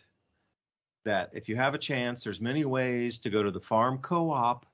Not medical advice, but they have blue coat sprays, which is antibiotic sprays for animals that get cut. There's a lot of things out there, and I'm not going to really go much further than that. You can get at farm co-op stores. You'll have to see how friendly they are in your store and how much animal knowledge you have to try to talk to see if they'll give you what you need in there. And if your face is familiar enough and friendly enough over the last 2 to 3 years, 4 years, 5 years, and they know you, then they pretty much just get anything you need. But if it's first time rocking in and you're like, I need this, I need this, I need this, they're probably going to be like, who are you? But if you've been there for a while, so another thing in terms of prepping, you got to start knowing the people where you're going to get your supplies. Like a farm co-op store. That says what? A farm co-op. And you can go in there and get 50-pound bags of grains or seed grains. Like you can go in and get a 50-pound bag of barley for like $16. But imagine grinding that down to make bread. Like you can't go into a supermarket and get anything remotely close to that pricing. And wheat, like wheat berries, hard red winter wheat or different kind of wheat, white wheat, whatever you want to plant out in the field, you can get 50-pound bags of that at just, again, $15, $16 for a 50-pound bag of wheat berries. Like that's impossible to get in any other pricing. But you can get that even not having a farm. And as long as you know how to ask for it, they'll give it to you. So understand your seed supply, like buckwheat. 50-pound bag of buckwheat, come on, man, you're not going to find that anywhere. Spelt, millet, like the silver millet, like all that stuff's edible human grade. It's just used as seed. It's open pollinator seed. So like this Japanese silver millet, 50-pound bag, $20 for millet. Oh, that's crazy. You go into a store, you're paying like $3 for a pound of millet. There's a lot of things to be able to get through, but I will suggest please start to know the vendors around your area of those things that will keep you alive in bulk. I don't know. I'm going to leave it there. I don't trust you. I have to read it from my own authoritative sources, David. I'm going to go to the National Library of Medicine, the NIH, because we all know that all of those guys over there are 100% right on the money, man. Anyway, they have a paper here. Trust your doctor. I was laughing when you said that, like if you go into the co-op and they get to know who you are, and of course, they're going to like you better than if you're a stranger that comes in there asking for a bunch of stuff. Fed says what?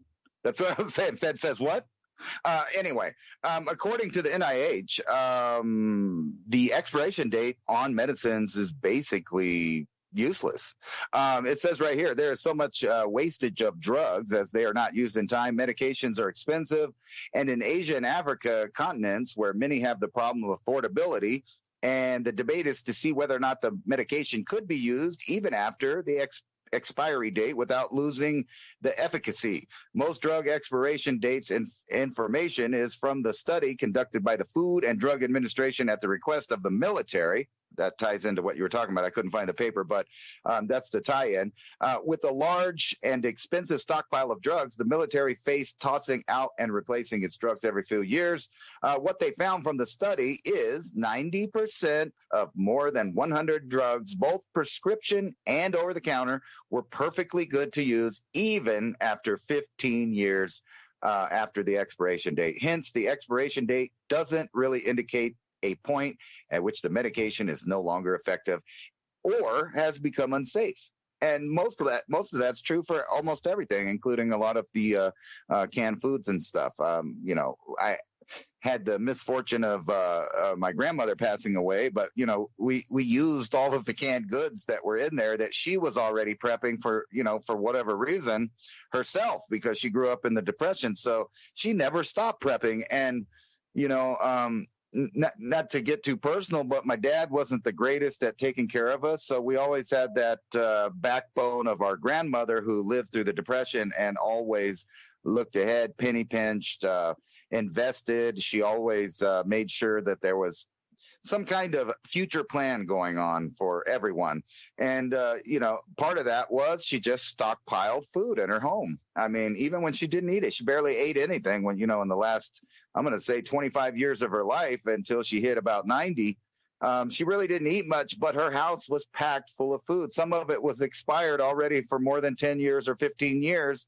And some of it I opened up and it was good. I mean, there was nothing wrong with it at all, other than being the GMO gunk that they put in the cans. I couldn't convince her about that. But she did the old ways. Everything was saved. She even saved all her plastic bags, paper bags, etc. She would make sure that they had just a little bit of pesticide on the paper thing, so the mothballs and whatever, so stuff wouldn't eat it. The whole way of living right before the technological revolution is a better, in my opinion, way of living, and we should have never given up that way of living. We should have just added to it with more efficiency, more know-how, and more technology. But instead, we just let that world go. Not all of us, of course. Most of the people living nowadays are dependent on that system, but most of our viewers and listeners are the type of people that think ahead. That's why they're listening to us talking about all these different scenarios, whether woo-woo or not. I go back to that any scenario, and my grandparents definitely were the kind of people that believed in that idea. From the whole bit, from protecting yourself to feeding yourself to fixing, taking care of, replacing everything on your own just in case. My grandpa was an engineer that worked for the Air Force, and you go into his shop and he had triplets of every single tool, and it's seemingly every tool for every task. And there wasn't anything that he didn't fix himself or alter. Like even the products he would go out and buy, he would be like, yeah, it's all right, but I want it to do this. And he would just engineer a solution to that. And that's the way we have to go back to. I have a feeling, just go back a few generations and pick up all of the benefits and good things they were doing and leave behind, some of the more negative things that people are whining about in today's age. You can take the good without taking the bad. It is possible to, dump the bathwater without dumping the baby out. You can successfully take the good out and dump the bad of ideas. That's where we need to go, man. And I'm trying to do that right now. And I've tried it for 4 years. And I've learned a lot with no one's help. As far as the failures and stuff I've did without getting help. And I found, guess what? It's a lot easier to just do a little bit of research, ask someone else that did it already. You kind of skip to the end in the knowledge, but you're still going to mess up. So this year we got quite a bit of food, but I wouldn't say it would be enough to support a family through the winter. We need more land and more prep, but that's what everybody should be doing. Or I don't think we're going to make it as a nation, because I think the governmental structure has already sold us out, and the plan is a controlled demolition, like, so famously said about other epics. Yeah, I wonder how long that'll take to go from start point to finish point, because people are not going to sit by quietly. There's going to be a lot of communities that take security into their own hands. And if you're not from there, or you can't prove you're from there, either with a driver's license or something, because that's a good thing about getting out in the community, whether you go to the coffee shop, or maybe you go down to the deli where people are hanging at, or you go to the co-op, or you get yourself known a little bit, where your face are like, oh, I've seen that guy before. Yeah. I've seen that girl before. Yeah. Like, that'll be enough for you to be around, especially, the Amish guys. They talk to us and think, oh yeah, I know them. And they live down by the pond over there. They let us kids go fishing in the pond. That's those people. They're nice. So getting known around is going to be another handy way for you to be welcome in the community, because once they see you and recognize you in that kind of situation where security is going to be done by those in the community, they might not know you personally and, have visited your house, but living in the countryside, there's a lot of problems out here. And if you're not in the newspaper being arrested for this, that, or the other, or, you go into a store and nobody's talking junk about you because you haven't done anything bad. Like, it's small towns talk. People talk, man. It is a small place. Everybody knows who's doing what. So if you're able to zip in and out of like the hardware stores and the local, lumber mills, and, you got 10 guys in there and you rock in, and maybe one knows you, but 10 don't even know, this guy's never seen him. He's not in the paper. He's not a criminal. I never heard about it. He's not causing trouble, because the troublemakers are known by face. And plus they got like a weird aura about the drug use and thing. They just like skittish and everything. So just being known around the community as, okay, well, they keep to themselves. They're not in trouble with the law. That's good enough for security when it comes down to some of these things that might occur, because they're going to take communities to come together. And you might not trust somebody 100%, but if you trust them enough to be like, all right, this dude seems solid, not drug user, it seems pretty, sewn up together here, then, yeah, it's going to be a community effort. And I will say one thing, since I was talking about the rationing with sugar, and I do distilling myself. My friend's got a license, he's got a distillery, and, he always teaching me the tricks. One thing that could be greatly affected is alcohol. If there's not enough sugar, there's definitely not going to be enough alcohol unless they're getting it from sugar beets, or you're doing something in your own. Sugar beets would be great, but you got to figure out what the percentage of sugar is compared to sugarcane sugar. Honey's not really a substitute if you're going to be doing distilling, because honey's really expensive. And I'm not talking about buying it to drink it. I'm talking about using it to do tinctures and things that you can preserve medicines with. And at the same time, like Ransom talked about, have a way to clean yourself. So when I do a run with my friend, we measured out very cleanly 50 milliliters of methanol needs to be removed out of every 1 gallon that you're going to distill. And generally, you're going to run a batch at the same time. So I'll do some simple math. If you're going to do a 5-gallon still, you're going to have to remove the very first thing that comes off the drip, drip, drip. You're going to have to remove that first 250 milliliters. And usually we go over, we're like around 325, because you really don't want that. But that is incredible cleaning solution. The thing about it is you don't really want to rub it on your hands because it's methanol, but it's a great cleaner. I mean, that stuff is amazing for cleaning. And if you talk about, what if you don't have any kind of spray, bacterial sprays, antibacterials? Ransom talking about the soaps, the antifungal soaps, the antimicrobials, the antibacterials. Well, if you don't have anything to be able to spray down let's say your cutting boards with, or your countertops, that's a really good way to get sick.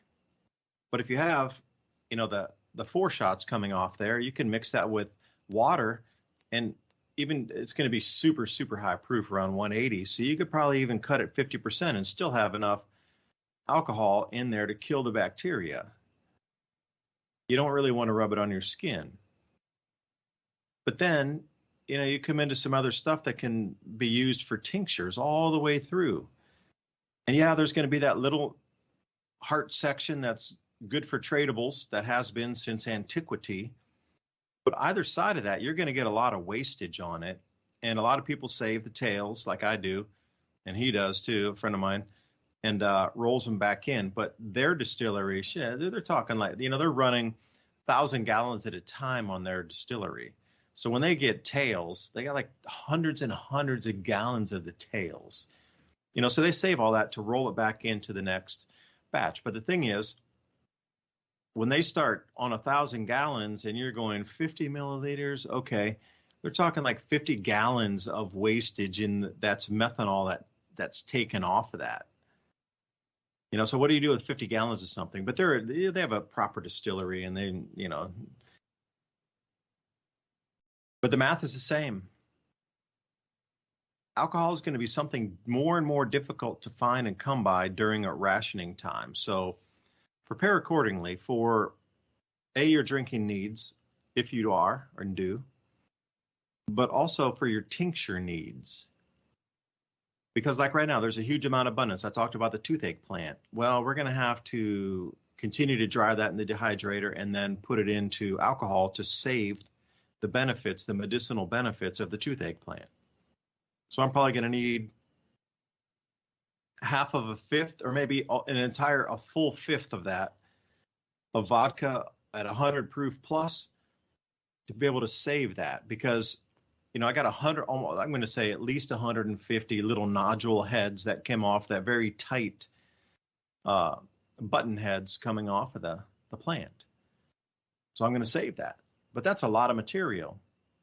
And it's probably going to be wastage too. Even 100, that full double handful squeezed into just a fifth of vodka at 100 proof, it's going to be incredibly strong. And I could probably get 2, 3, 4 fifths out of that. So what kind of medicines do you want to save, and what kind of tinctures are your priority?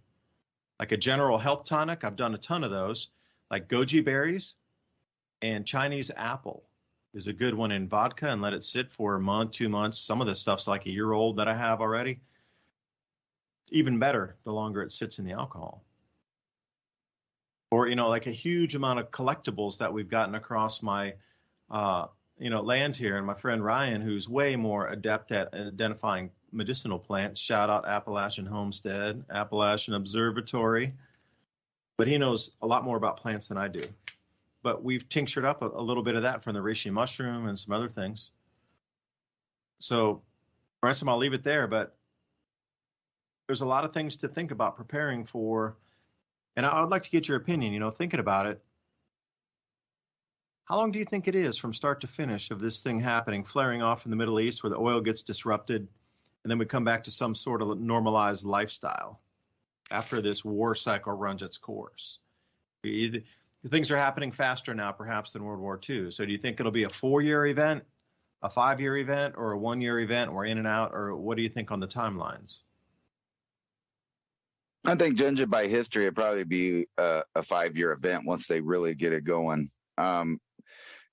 When you look back at these little invasions, the participation only lasts a couple years. But like in World War II, from start to finish, there was a lot of workings going on before the actual action happened there in the last several years of massive destruction and stuff. So, who knows?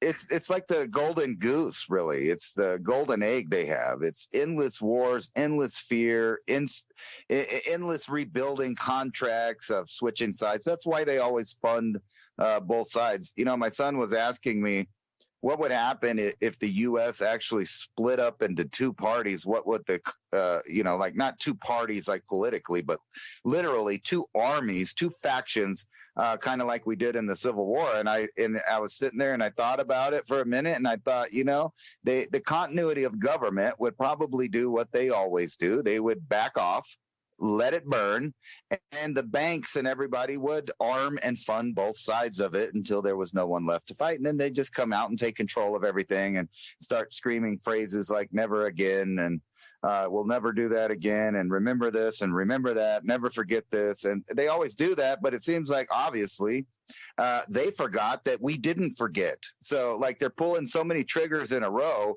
that the public has become numb to the shenanigans that goes behind it. Like we know there was a 7-hour delay order going on in Israel. We know about the Japanese thing, the Gulf of Tonkin, all the strange things in 9/11. We know about babies in incubators. We know about yellow cake uranium. We know about Operation Northwoods. We know about Operation Gladio, and we know about Agenda 2030, and we know about all the stuff that they continually push in our face through the Economic Forum. So they are pretty avid about telling us what they're going to do. And if you look at what everybody's clamoring for, it's just complete destruction. It's like the entire world has cabin fever. They realize that, we're never getting off this rock because this is the place that was made for us and this is where we're supposed to be. And it drives some people nuts. And I think the people in power, because they're the next generation of power-hungry, warmongering, rain pullers of the world.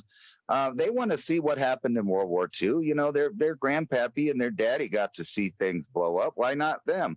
So I think they'll, go ahead and pull a couple of those just to scare the world. It's just another trigger, and we already know. I mean, we discussed this many times. There have been thousands of nuclear explosions underground, above ground, in the atmosphere. And, those are just the ones that we know about. They just did one a couple weeks ago, again, in the Nevada desert.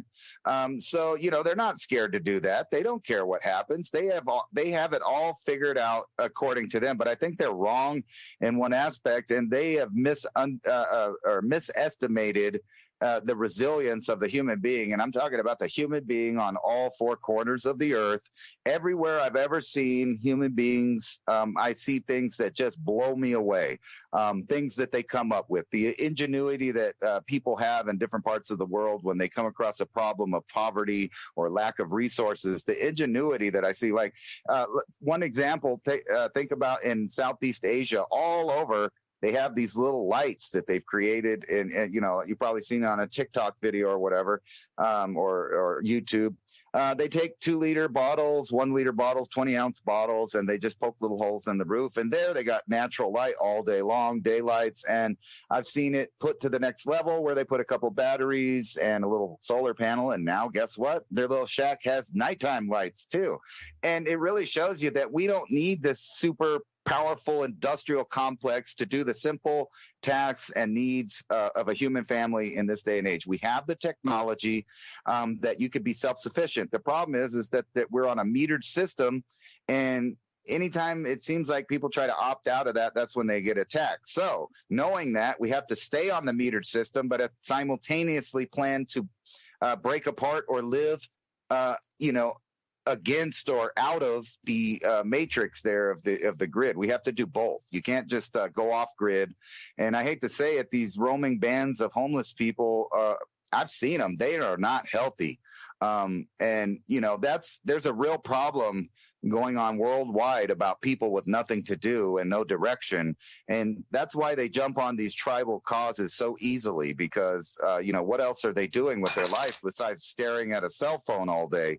I was wondering, we're at that point, and we all kind of know that. So we're going into the winter season. I was thinking about what should everybody listening be doing right now besides, buying bulk of extra supplies and different things just in case. But the winter growing season is upon us, so we're not totally out. Different places can be growing different stuff. I was showing an article here. With the different grow zones. So you got 3 to 10. You can be growing herbs right now, planting them, indoor flowers for 3 to 10. Vegetables from zones 8 to 10. You could be planting vegetables out there. All kinds of stuff will be growing right now for the last end of it. That is, if we don't get bombarded with, the next 80,000 years of the glacial period we're probably going to be going into now that we're leaving the interglacial. Isn't it funny how all these climate scientists and everybody, they don't have anything to say if you just show them a simple graph of the last several ice ages and the fact that we have already hit the high point of the heat and we're going downhill for the next 80,000 years or so. So I would suggest that you buy jackets for yourself, your children, and even your grandchildren. It's going to get cold in places. Yeah, and learn how to hunt mastodons. I mean, that's what I do in my free time. The chilliness coming inbound. To answer your question, microgreens. I think everybody should learn how to grow microgreens because indoors, as long as you can keep your house around 67 degrees to say 70 plus, however warm you want it, your microgreens are going to kick off. And also, if you don't have the ability to do that, buy a reptile heating pad that you get, for lizards in the wintertime, and then put that under your microgreen tray, and for sure they'll come off. And, experiment with a bunch of different types of seeds. I mean, experiment first with things you can buy in the supermarket, like black-eyed peas. They have some really supple green stems that just snap like peas do. And flax. I haven't really had any luck with black beans or red beans out of the supermarket. Chickpeas, for sure. But there's an enormous amount of things you could either sprout or go for the microgreens on. Of things that you could easily find in a supermarket where you might consider a bag of beans turns into a tray of lush greens for you, especially the peas, if you can find them. And again, it's going to be experimenting. Okay, maybe some of them don't sprout because they've been irradiated, but there's an enormous amount that do. I found a huge, I would say 85, maybe 90% of all the beans that I bought in those like flimsy, see-through clear plastic bags, nearly all of those sprout or you can grow them up. And it doesn't take much, like one bag of, potting soil. And it's probably going to be at a discount now because they, Home Depot and all these places, they want to sell it. I bet you can get a bag of potting soil for $3 to $5. And, once you have that, then you're set. All you need to do, you can actually grow microgreens even in a a cardboard box. And if you want to, bring it up a bit, go to a gardening center store where they might have some trays with mesh on them. And there you go. And a lot of that stuff's all on sale right now, too, because coming into winter, they realize nobody's going to garden from this point. So almost everything is on sale right now, pots. And you could do microgreens in regular flower pots, and your shape will be round versus putting them in a square tray. But I would say, once you get and you understand a few of these, my favorite one, the easiest one, no-brainer, like seriously, black-eyed peas. It's incredible the green matter you get off it. It's, like I say, it's one of the top quality. It's as good as sunflower or better, but it costs nothing. And it's really the most foolproof one. If you're going to grow apples here in East Tennessee, people say, get the windsap apple. Dude, you can't kill a windsap, and as soon as you plant them, a couple of years later, you're going to get apples. So, maybe Fuji apple is going to be a little more difficult. Granny Smith's might be a little more difficult, but if you're going to get a no-brainer apple tree on your property, get a windsap. Right, it's the same thing. Get the black-eyed peas. They're so easy to grow. And once you get that first taste of like, wow, we took this tray from a seed to something we can harvest in less than 10 days, 7 to 10 days, your mind's going to go in all different directions. And then you can start learning more about how to do microgreens. And if you go to trueleafmarket.com, they have a huge amount of free downloadable guides on how to grow all of this stuff. It costs you nothing except your time to go find out how to grow microgreens. Like, these are the solutions. That's what, and Ransom talking about saving seeds and saving beans and things in jars. I look at a jar, a mason jar full of beans as a jar full of possible microgreens in addition to cooking it during a stew. Lentil beans are another one. Those things pop up like no time at all. Now, if you're going to go for split peas, obviously that's going to be food because they've already, busted the seed in half. So be a little discerning. Like if it's puffed up and it's been cooked in oil, that's not going to sprout.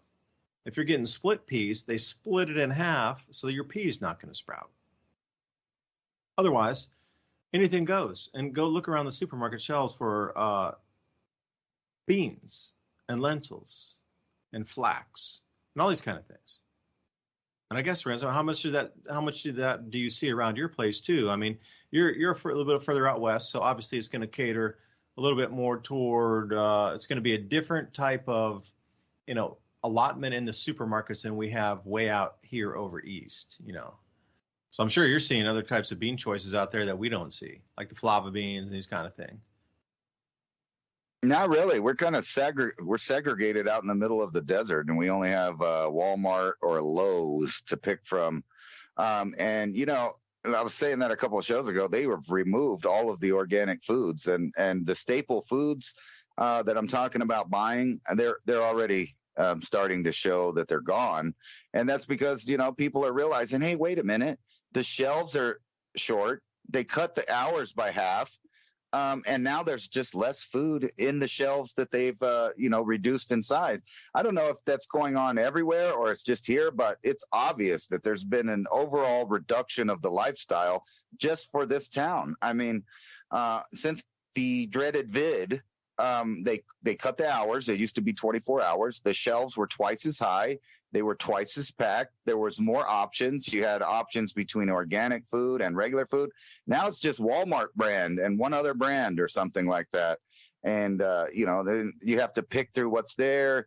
The meat is, what the meat's all about now. It's a bunch of, I can't say it on air, but it's science projects. But they still offer, at least at our store. I mean, I don't know what we're going to do afterwards, but right now you still got organic and grass-fed beefalo, buffalo, and beef. That's where it's at.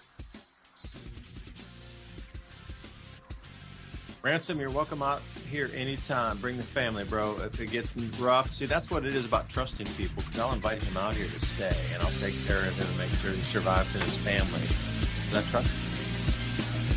Can't buy that. Can't buy it. Anyway, thank you. Please remember to sign up for our newsletter, Mini Ice Age Conversations, oilseedcrops.org. Send you our show notes.